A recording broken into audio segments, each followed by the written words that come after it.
What's that? Our new Space Coast Credit Union watchdog. Watchdog.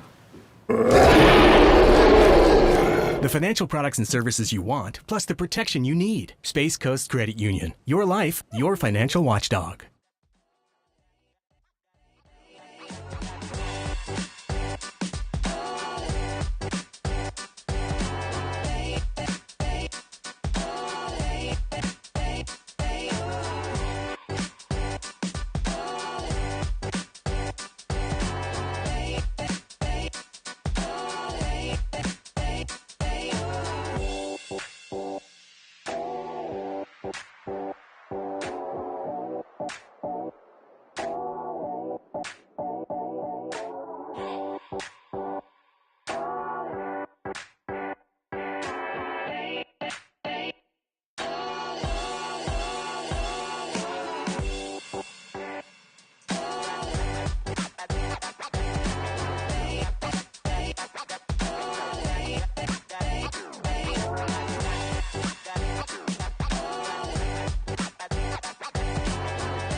Okay.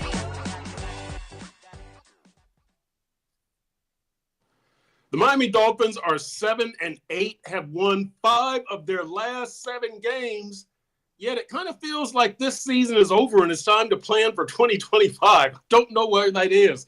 Hello, everybody. Welcome to this week's edition of Dolphins Deep Dive with Perk. Happy holidays. Happy Hanukkah, Merry Christmas, everything else. I am your host, Chris Perkins, your South Florida Sun Sentinel Miami Dolphins columnist. That is Dave Hyde, your South Florida Sun Sentinel columnist. And look, folks, we want to get through this holiday period, spreading some cheer and some good vibes. So we're going to try to do that today. We're going to try to keep this show upbeat. That's right. How's exactly. that, Perk? That's good. There's going to be talks of firings and things like that, but we're going to try to stay upbeat, right, Dave? You're not going to be a Grinch, are you? I'm not, Perk. I don't think, you know what? I think Steve Ross said it all last night in his celebration that he's going to run it all back. There we go. There we go. So happy days are here again. Everybody's happy with that. Hey, look, as usual, we would like to welcome our viewers and thank them there on YouTube. We would like to remind you that you can leave comments, thoughts, and ideas on our live chat, the best place for intelligent Dolphins talk in South Florida. We would also like to remind you, if you miss any part of this show, you can catch the podcast on Spotify, Amazon, wherever you get your podcast. And we would like to let you know that you can sign up for our weekly newsletter, The Fins Flash, by scanning the QR code that is on your screen. So, Dolphins trying to make the playoffs. We're going to talk about who stays, who goes after the season. We will also talk culture change for the Dolphins and what that could look like. And we will discuss what the last 2 games can tell us about the 2024 Miami Dolphins. There's a lot of problems to solve. There's a lot of ways to solve them. As we always say around here, there's an ocean of possibilities. Let's dive in. All right, Dave Hyde. So who stays and who goes for the Dolphins on Black Monday, which is going to be January 6th. It's going to be the day after the January 5th season finale at the New York Jets. We've both been very clear on what we think. I think that Grier and McDaniel should be a package deal. I think they should both stay. And the reason why, I think if you get rid of Grier and keep McDaniel, which is kind of the common thought here, that you invite dysfunction, that the new general manager is going to want to bring in his own coach. He's going to want to bring in his own quarterback. He's going to want to bring in his own offensive coordinator, defensive coordinator, head of scouting, all of that. It's going to occur to most of these people pretty quickly, I'm a lame duck. This is a one-and-done situation. And so my fear, Dave Hyde, is that a bunch of intelligent, independent thinkers become a bunch of butt kissers and a bunch of yes men because they want to stick around and the best ideas don't get put forth. So I say, look, and the other thing is McDaniel has as much blood on his hands here as Chris Grier. So I say you keep them together no matter what, either both stay or both go. And right now I say both stay. Well, I think that's been decided. I think the way Steve Ross partied after last night's win, throwing his fist in the air, and then very publicly. I mean, these things don't just happen. Very publicly giving Mike McDaniel a game ball for beating 6-9 San Francisco and moving to 7-8 on the season. Again, those things just don't happen. They're thought out. It's a statement of Ross saying, I'm going to run it back, not just with McDaniel, but with Greer. If he was going to fire people, you wouldn't see him very much yesterday. He would have been out of the limelight. There certainly wouldn't have been any celebrating that big win over San Francisco.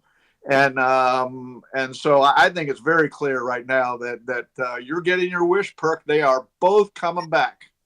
Well, now let me say this also, because my so-called wish comes with a mandatory caveat. They've got to make this team more physical, more aggressive, tougher, and that's in play calls, that's in mindset, that's in practice, that's in everything. And I'm not talking about going around and being a fake tough guy and throwing chairs around the room. I'm talking about a no-nonsense mentality like you have in Pittsburgh, like you have in Baltimore, like you have in Philly and San Francisco, and some of these places where they continue to win year after year. That's what I'm talking about. That's what I want. And look, I've said that if I'm Steve Ross and Tom Garfinkel, the president of the club, I'm having Chris Greer and Mike McDaniel come into me this week or maybe even last week and present me with a 3-year plan. You need a new blueprint for this organization. The speed thing didn't work. You present me and Tom Garfinkel with a new blueprint. If the word speed is in there, if this whole thing is based on speed, Dave Hyde, they can both get the hell out of my office. They're both fired. I'm not joking about that. They can get out of my office. The speed thing failed. Do not give me another plan that is based on speed. Do you think Chris Greer is going to come up with new ideas in his 7th year as general manager that he didn't come up with in his previous 6 years? I mean, Perk, what are you at? You're asking all of a sudden, will let's become physical? Let's become, Pittsburgh. I mean, they Buffalo. Yeah. Mike Tomlin isn't going to all of a sudden appear in the building, okay? So if you're Steve Ross, what you've decided is these guys work together enough, and I don't want to make all the changes that would be demanded, okay? I mean, are you happy with the 7-8 season announced? I'm a little shocked. 7-8 season, they just beat a 6-9. That was as sloppy as San Francisco team as I've ever seen. They were making penalties that were ridiculous for a Shanahan coach team. But so all of a sudden, that's like the standard of showing we're really happy with what's going on. I'm surprised Steve Ross didn't at least wait till the end of the year, let it play out. And even if he was going to bring him back, wait till then to tell everybody I'm going to bring him back. To me, Steve Ross got to answer for things too. He's got to get out. Yes. In 2019, he said, here's what we're going to do. We're going to massive rebuild. Chris Greer is going to run it. And it hasn't worked. Okay. I mean, they have no playoff wins.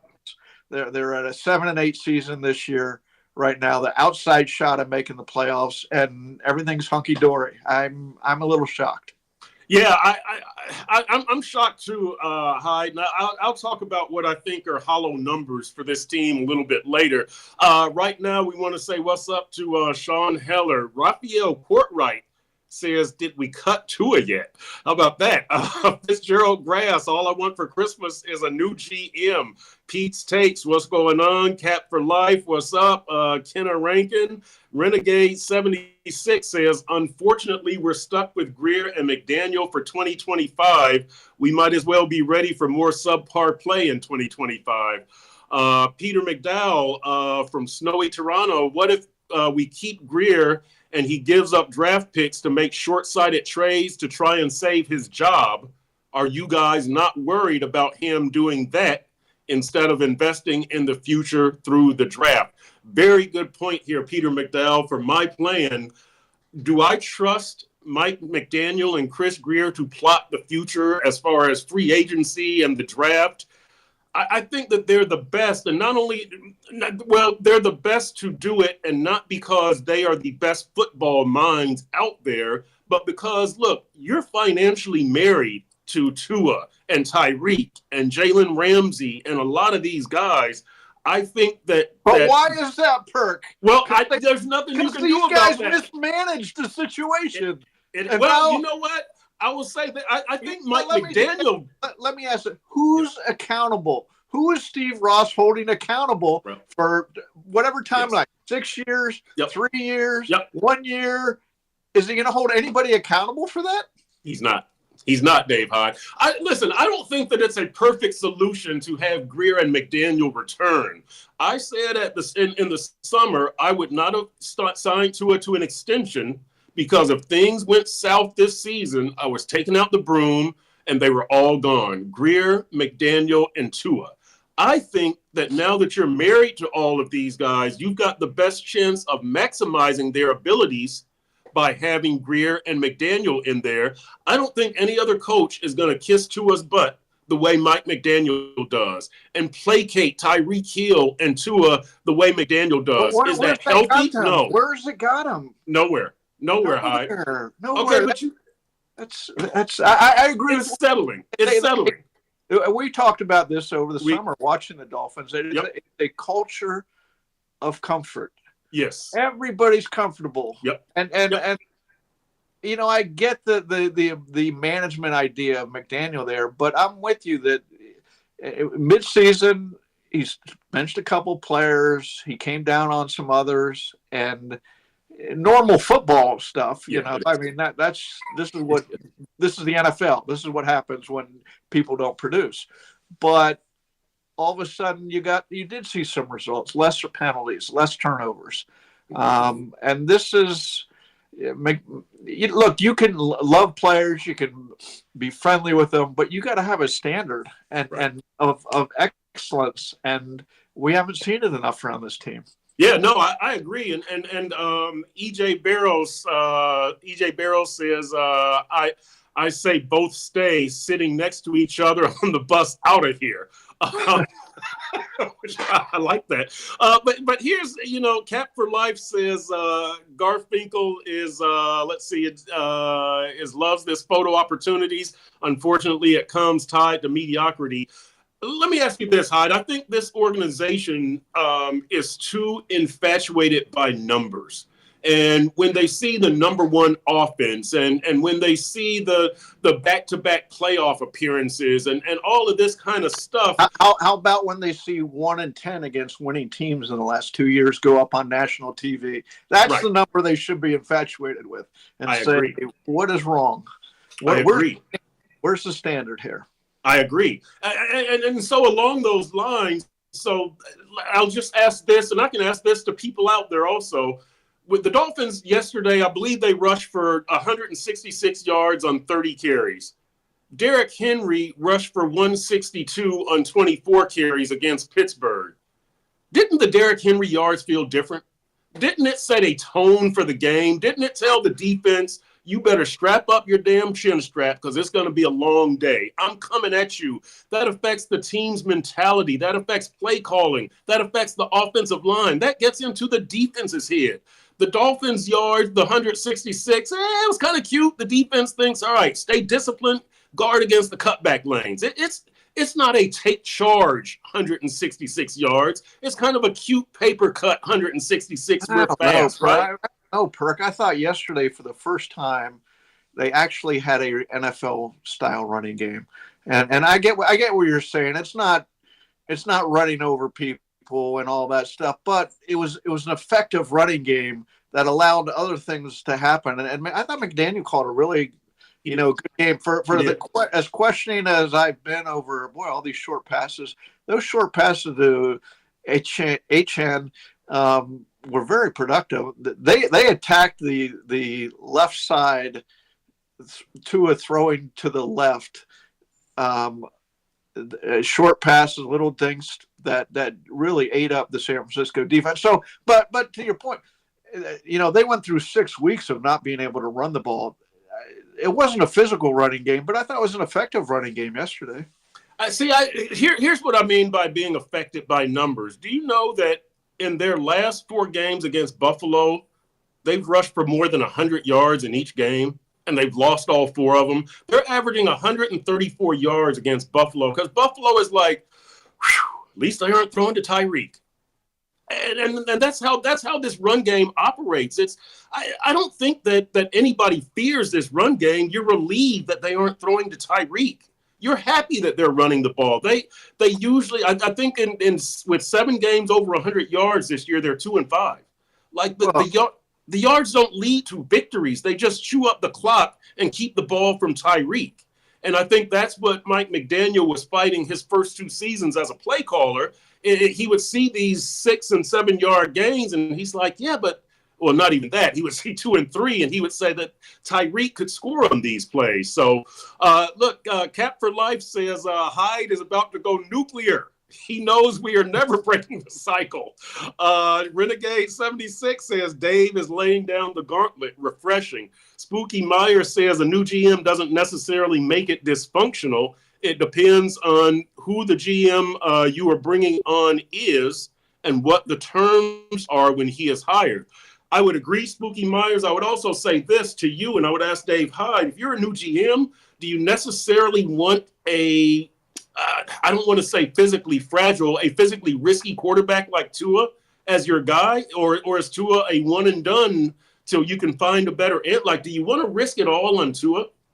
And so that's let's turn that around. If you're Chris Greer and Mike McDaniel, do you don't want to risk it all on Tua? I get they're invested in them, but shouldn't they be looking at, okay, we better be who's going to look out for the organization here? That's your question. Nobody was looking out in the contract to Tua. That's right. Yeah, we'll give him all the money he wants, $50 million, whatever. You got it, right? I'm curious what San Francisco does with Brock Purdy this offseason. Yeah, San Francisco is a well-run organization, and I don't know what they'll do. I have no idea, but do they give him $50 million because that's the market rate? I mean, somebody, if I'm Steve Ross I say, okay, show me the roster with Tua for when he has $50 million contract. Show me what we can do with the roster, and show me what we can do with the roster if we pay him $40 million a year and $30 million a year. What is the cost of this? Because you look at what Buffalo's done, you look at Kansas City, Cincinnati's had to lose players. I mean, the teams with really great, expensive quarterbacks, there is a cost to that. So my point of I agree, a new GM probably isn't going to want to be invested in Tua, but what does that say about where the Dolphins are? I know. Yeah, I know. We keep going in these circles. I know, and it's like, who's going to be held accountable? That's really the big question. All right, let's migrate to segment 2. How do the Dolphins initiate culture change? We both agree culture change is necessary. We might define it a little bit differently, but I'll throw it to you first. How do they initiate culture? Is it players? Is it Steve Ross? Is it Chris Greer? Is it play calling? Like, what are you thinking? I tell you, one of the biggest interesting moments when Adam Gase left. Adam Gase had a problem, and these Dolphins have a problem too, I've been told. Guys late to meetings, okay? Mm-hmm. And Adam Gase used to write their names on the whiteboard. It got so bad with players who were fined for being late to meetings, to put it out there. Everybody in the media saw it. The other teammates saw it. That didn't work. Brian Flores came in his first day, and when he was introduced as coach, and I get Brian Flores as a bad name around here, but he came in and they said, we're not going to have anybody late to meetings. And you know what? Nobody was late to meetings, not because he said it in his introductory press conference, because that's how he carried the team, how he directed the team, how he led the team. The culture change starts in today's world with the coach. Right. Okay. And my point here too would be, you have a veteran GM and a first-time coach who probably needs help. Yep. The veteran GM is there for a reason. Right. And why hasn't he been helping the coach out, from culture change to backup QB decisions? What's gone on here? Yeah, no, I agree. And this is where, I say that Chris Greer should be held accountable, But if you do get a new GM in here, I don't want a rubber stamp GM who when Mike McDaniel says we need speed and free agency in the draft, he says, yeah, let's get some speed. What do you got now? I know that's what I do not want in the next GM. I want the GM who's going to say, no, Mike, we're getting muscle. We're getting some interior offensive and defensive linemen, but I worry that that's going to. I was told, I wrote this actually today's paper. I'm getting confused by night games and deadlines, but that in Mike McDaniel, after he was hired, the personnel people wanted an offensive lineman. They said, we got to get more physical. Mike McDaniel looked at the video of Tua, and this one, assembled, it's well known, he put together a video of Tua's good plays and so how accurate anticipation. And he goes, he just needs some guys to get open for him. We need a receiver. They went out and they made the trade for Tyreek Hill. Okay. And traded the number 1 draft pick instead of draft. So who's won these battles? And this isn't a referendum or on Tyreek Hill trade or anything. It's who's running the team. McDaniel's been running the team. When you look at how decisions have been made and who did Tua thank for getting the contract done? McDaniel. Right. Who threw an adult tantrum, as he said, when there was an offer on the table for Calais Campbell? Mike McDaniel. Not that Calais Campbell equates to his contract, but just the idea of, okay, there's a pattern that we've seen develop when you look at who's making decisions, and it's McDaniel's really getting his way when you have a veteran GM who should be. I don't even know what style of football Chris Greer wants to win with. Do you? Right. No. He no just idea. says whatever the coach wants, I'll get. Instead of saying this is who the Miami Dolphins are, what we stand for, how we're going to win, and build teams that way. Instead, it's whatever the coach wants, we'll get. Yeah, no, and look, I agree with you, and that's why Mike McDaniel has got to go if Chris Greer goes, because Mike McDaniel is just as culpable for what's happening here, and probably more so. Should it be that way? No, Chris Greer should be running the organization.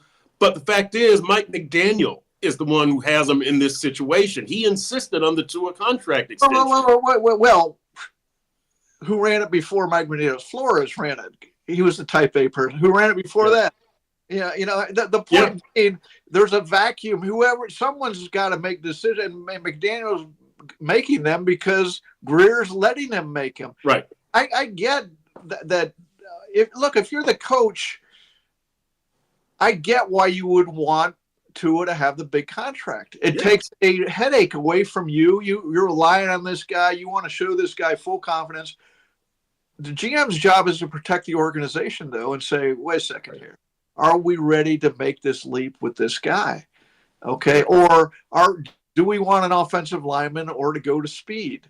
That's the big picture thinking of a GM. I don't fault McDaniel here at all. He's just doing what any coach would do. I do. I fault him as much as I fault Chris Greer. That's why I say they both got to stay or they both got to go. That I just have them locked in together.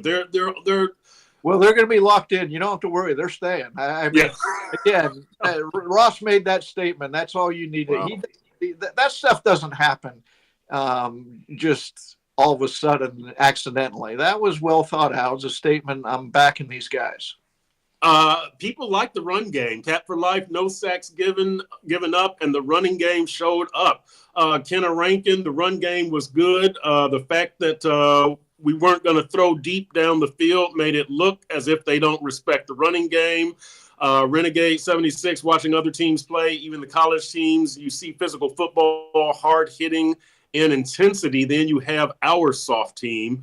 I've told you I don't call this team soft. I call them finesse.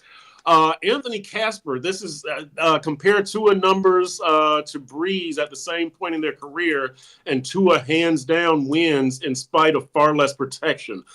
I'm not anti-Tua, but I like the truth to be known. Tua against playoff teams this season, he's got 7 touchdowns, 7 interceptions against non-playoff teams, 12 touchdowns, no interceptions. It can't be like that. But that's symbolic of this entire team. This isn't just Tua. This is everybody. I've told you, Raheem Mostert with the 18 rushing touchdowns last year, only 1 was against a playoff team. And so this is the pattern with this team. And so when we talk culture change, I want a culture change that allows them to win these types of games, even go 500 against playoff teams and give yourself a chance. I just don't think that what they're doing leads to victories. And again, culture change. We have Tyreek talking about, I don't practice on Wednesdays. Something's got to be done about Tyreek. Look, Tyreek. I agree. I mean, it was the breaking point. He drops. Yeah. Then he comes in and he blames the rest days because he doesn't have work with Tua. You're a top of the line, one of the highest paid guys on this team, the biggest name. If you want to practice, if you want to work with Tua, go out and work with Tua. What do you think? McDaniel's going to stop you? No, you can't go out on the practice field. What are we talking about here? I'm like very exactly. I've been confused all year with what's going on with Tyreek, and maybe I don't know if that oddly explained it that he's not practicing enough. As he kept repeating it. I need to work with Tua. Is that why he drops? He dropped a first down. I think it was on the opening series. Dropped a touchdown later, and he almost one was barely deflected by a San Francisco defender too that he could have caught. But his numbers are way down this year, and maybe this explains it. I don't know. I don't have an explanation other than he's turning 30. He's approaching 31. And at what point does a guy who relied so much on speed just lose a little bit of it? And is that it? I don't know. I don't have an explanation other than he said he's not practicing enough. I mean, but at what point does somebody talk to Tyreek? And I wrote this last week that he starts off the season. And what I'm writing today is he's just making the routine things in life and in this job potential distractions. You can't drive to work without being detained by police and getting a teammate detained. Like your team lost last week. The fans are hurting and you're out there trolling them like it's a big joke. Time for me to go, coach. Your team gets a victory and you're complaining about practice time, lack of, and at the same time earlier this week, you're talking about your left wrist hurts so much, it causes you pain and you might need surgery afterwards. Like, somebody's got to talk to Tyreek. And I asked Calais Campbell. I've never seen him wear a brace on that wrist, has he? I mean, no, never. At some point, you just say, you tweet, you say whatever you want. We're only measuring you by what you do on the field because all this other nonsense, there's too much nonsense around it. There you go. And there's what I'm talking about with culture change, Hyde. Every team has a knucklehead and especially a diva wide receiver. That's fine. But I just worry that Tyreek as a team leader, you remember when Shaq was with the Heat and he's not a team leader. He is. He was voted a captain. Like they look up to him. And you remember that Shaq would always say, "Oh, season doesn't start until the All-Star break." And it's like, Shaq, that's fine for you. You've got Hall of Fame talent, but there's people watching your example and following your example. And that's what I worry about with Tyreek. And look, Tyreek is a guy who practices hard and plays hard, but it's all this other stuff. Do you have to get pulled over? Do you have to be speeding in front of the stadium? Do you have to troll fans? Do you have to bring this up publicly about culture change, Hyde? Like this doesn't happen often in Pittsburgh. This doesn't. I don't mind having a diva receiver. The problem is they got to produce on the field. I mean, that's why you put up with all this nonsense with Tyreek. If he's catching a 100-yard game and a touchdown, what he did the previous 2 years, if he's doing that this year, everything that's Tyreek. That's Tyreek. Yes. This is the guy you got. You knew you got him when you traded for him. You just didn't know all the directions it would go. Yep. Yep. Let's see here. What else have we got here? Let's see here. Does Raphael Courtwright says, does Tua wear a break? Tyreek, Billy Batson, welcome, Billy. Tyreek is attention 304. Let him live. I just don't know about Tyreek. You're right. When the stats are rolling in, he's eccentric, right? He's like somebody, and you kind of deal with it.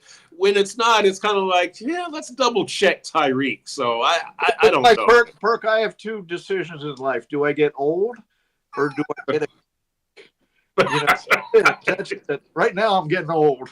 I hear you. Eccentric as long as he's producing, or he's a headache if he's not. That's right. Hey, okay, real quickly before we go on to our next segment, Chris Ortiz says, good morning, guys. Thanks for all you do. As a fan, I'm more interested in seeing our younger players like Washington improve, Malik Washington. I'm ready to move on from the drama of Tyreek. I'm not.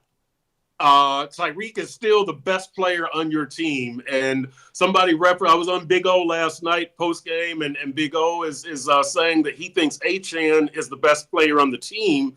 I think Achane is having the best season, but Tyreek is the best player on this team. I don't want to get rid of Tyreek. You need his talent. Over the next years, who's going to be the better player?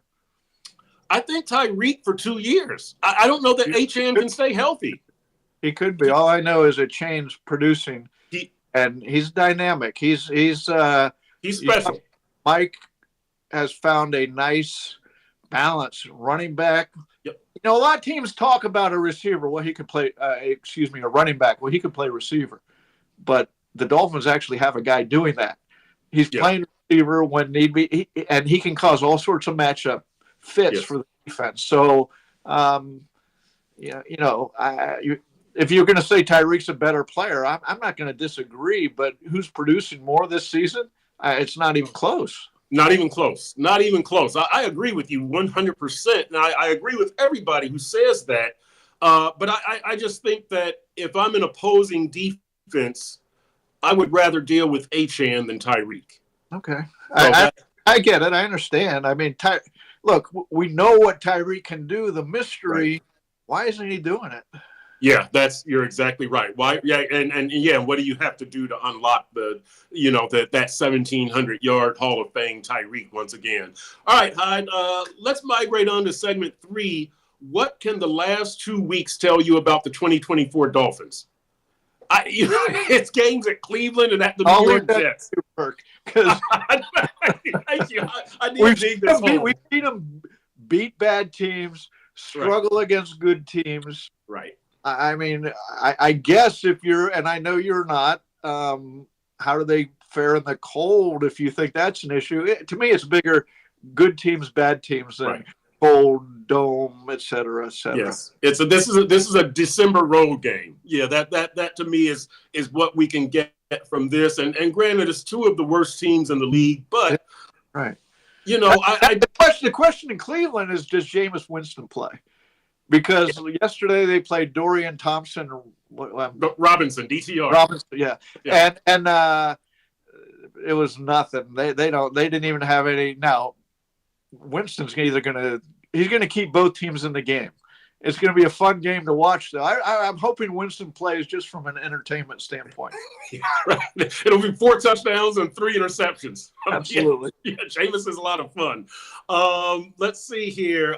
Renegade 76 says, I just hope we don't overuse Achane. He is so small, I'm afraid he will start getting injured. He takes a pounding for a guy not more than 190 pounds. And see that, playing style is something that I do want to see from these last couple of weeks. Mike McDaniel did call a good game yesterday, but I do want to see, how they continue to. I want to see them kind of set a stage for next season here. And I know a lot of these guys aren't going to be around. I know, Hyde. I know. But again, we talked about this yesterday in the press box. Who do you want to see? Cam Smith? I mean, what are you talking? No. Listen, okay, we talked about this yesterday in the press box that, look, Mike McDaniel has gone down the road of taking less BS, okay? We saw that Raheem Mostert lost snaps. We saw that Durham Smythe lost snaps. We saw that David Long was cut. And so as we see these types of things, I'm encouraged by these types of things. Mike McDaniel is not going to be a tough guy. He's not going to be Flo. He shouldn't try to be Flo, but he's got to change his ways so that you get a better result from this product. What he's been doing has not been working. So he started a nice path so far this season. I want to see him finish it. I want to see him deal with Tyreek. I want to see what happens in these last couple of games. Is this team sharp? As you point out, look, the penalty problem, that was a real issue at the start of the year. They focused on it. They're like 17th. I think they were 17th yesterday in the league in penalties going into the game. So stuff can be done. I want to see Mike McDaniel continue down this path, clean up the penalties, play an efficient game. The run game got yards. It's not a, but there, you can't become a physical run team in the last 2 seasons. You don't have the personnel. But, continue to call a good game and things like that. Continue down this path. And that will help convince me that this thing can change in 2025. But I don't want to see a bunch of penalties and a bunch of forced deep throws and Tyreek complaining about stuff, because then I'm going to think, nothing's going to change in 2025. 2025. Did you see there's a report out of New York that Jets want to interview Brian Flores? I did. Things might change in 20. There's too much. And 20. Okay, let's focus on these last 2 games. Wait, I mean, it's pretty simple. You want them to win, give a chance for this playoff flickering flame to happen.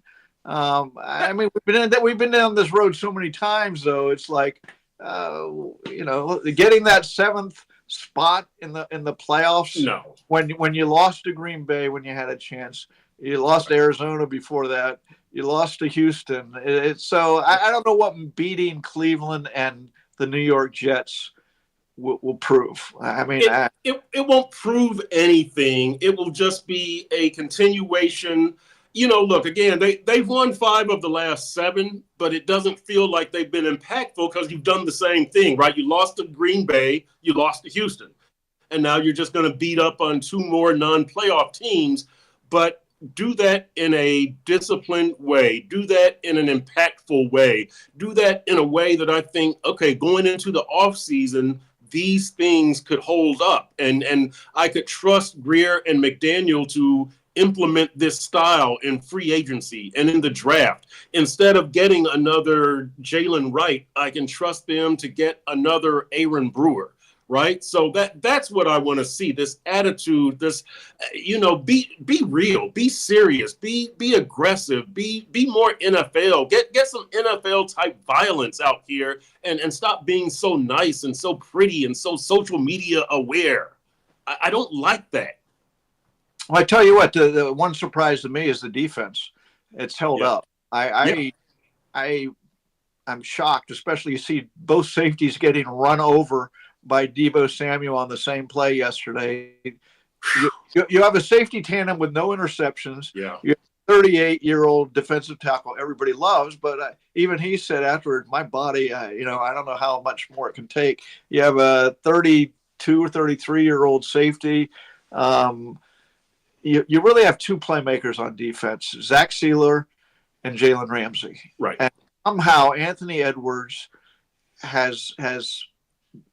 is making it hold up, and they kept 5 of the last 7 teams under 20 points, or 20 points or under, considering Houston got 20. But so I guess what I'd want to see is the defense hold up against a couple bad offenses again. Yeah, I agree. And look, by the way, they better keep Cater Kohu. Like, I don't say much about Cater. My tweets about Cater are usually 2 things. Cater Kohu is a grown-ass man, and Cater Kohu is going to be an 8 or 10-year starter in this league. I'm not saying the dude's going to the Hall of Fame or but Cater Kohu is a solid NFL player. He's somebody you want on your team for a long time. He does a couple things. One, for a cornerback, he's a great tackler. Yep. Which is a, That's great. And while he showed in last year, he wasn't a boundary cornerback. Probably he's a very a nice slot cornerback. Yep. I agree with you. I talked to him undrafted, came in here. He had student loans to pay. Student loans. How many players do you think have student loans? I mean, you weren't on scholarship in college, yes, right? First of all, and second of all, you're not making enough money to pay off your student loans. I talked to him this year. He said now he's just keeping the loans for tax purposes. So he's growing up and he's making some money, and he's going to make a lot more. I agree with you. He's going to have a career. Yeah, I like Cater. All right, well, let's see here. Let's see what's out here. Billy Batson says these last 2 games carry no momentum into next season. Kenna Rankin, Holland is soft. Debo proved that. I think actually Poyer got run over first. Mal be crazy. Anthony Weaver. Yeah, no, I said Anthony Edwards, but we know it's Anthony Weaver. Yeah. There's a couple of famous Anthonys out there. Let's see. And you know what? JD the Great One said something. JD the Great One said, I really don't want the Jets to get Flo. That would be interesting, wouldn't it? I think Flo could be a good coach his second time. I think McDaniel is going to be a good coach, a better coach, and I'm not saying he's getting fired, but I think that Flo is a type of guy who, you go back and learn. Look, Dan Campbell had the interim coaching stint. He goes to New Orleans, and he's an assistant, and he learns. And then when he's the head coach, he's more prepared. I think both Flo and McDaniel, their second time around, whenever that is, are going to both be really good. Well, they would be opposites. I mean, let's say McDaniel's starting the second time around this time, right now. Good. He can reinvent himself. But they're opposites. McDaniel's very social, very friendly with players. I mean, his way of coaching them up is to have that relationship with them. Right. And Flo's the complete opposite, whereas he'll tell you he's very honest to a fault. And several people in the organization use the word belittling, and an unnecessary, like he's unnecessary. So I think if he gets a second chance, he would understand, maybe you'd hope, that, okay, I can be tough without being belittling. Right. There's a big difference there. All right, Hyde, it is prediction time, baby. Dolphins at Cleveland on Sunday, 4:05, 4:30, whatever it is. Who you got? Oh, I got Dolphins 24 to, I'm saying Winston won't play. Look, Cincinnati beat him 24-6 yesterday. I'll say 24-6 again, because this is a team that wants out of the season. And if Jameis Winston doesn't bring his bizarre and fun to the game, then I think they're ready to get out of there. You do have to deal with Myles Garrett. And having said that, the Dolphins did a really good job yesterday with Nick Bosa and Leonard Floyd. We hardly heard their names. Nice job by Teron Armstead and Kendall Lamb. Boy, I've got the Browns in this game. Yeah, I do. I've had it like that all year. Talking about this. The score that I've got here on the screen is 28-24. I don't know about the score. I've got to see the Dolphins win a December road game, and it's usually about the quality of the opponent, not the temperature. But I've got to see it, Dave Hyde. I'm that guy. I'm that guy. I've got to see it. I'm going. The Dolphins are 2-5 on the road this year, 5-11 in December and January games under Mike McDaniel. Granted, most of those losses have been to quality teams that I don't know that they've played anybody this bad on the road in December under Mike McDaniel. I don't think they have, but I got to see it. So I'm going to be that jackass. I know that's not a good way to go into the holidays, is it? Here, Perk. I know. Holiday spirit. That's really weak on my part, isn't it? Let's get it really give everybody a present, Perk. I know. I feel so freaking bad here. This is terrible. Renegade 76 says Miami wins 31-10. Let's see. Cat for Life says, I want to see Winston, bro. He's hilarious. He is. Renegade 76. Wow, Chris. Ouch. Pete's Takes. Oh, here's a good one. Pete Sakes, 5 field goals in the snow won't happen. I'm with you, Perk. Tua won't win another game. Hi, real quick. When I talk about people being too impressed by numbers, the freaking 29 points. You scored 2 touchdowns. Your offense had 2 touchdowns, Dave Hyde. 5 field goals. That's unacceptable. And really, Perk, they had won, and because the last touchdown, the game had been decided. Right. A chain runs for 50 yards and all that. But so, let's be honest. If the Tony Sperano is here and doing this after field goals, everybody'd be making fun of that. That's right. And that said, hats off to Jason Sanders for 23 straight. And, that game really came down to, and in some ways, San Francisco's missing a 41-yard field goal and Sanders making all his field goals. So, yep. There we go. That's what we need to end it on. And Jason Sanders, I believe it's 8 straight from 50 or more. So, yes, good thing Jason Sanders is here. He's kicked them into the playoffs the last 2 years, right? That game against the Jets, the 11-6, and then the game against Dallas, 22-20 last year, 5 field goals once again. So, holiday cheer for Jason Sanders, baby. How about that? All right, we're saluting a kicker. That's where we are in the 7-8 season. How about that? Oh. I know, that's negative again. Yes, Jason Sanders, 5 field goals. There we go. All right, that's going to do it. That was a weak ending. That's going to do it for this week's edition of Dolphins Deep Dive with Perk. That is Dave Hyde. I am Chris Perkins. Holiday cheer to everyone. Merry Christmas. Happy Hanukkah. We will see you next week.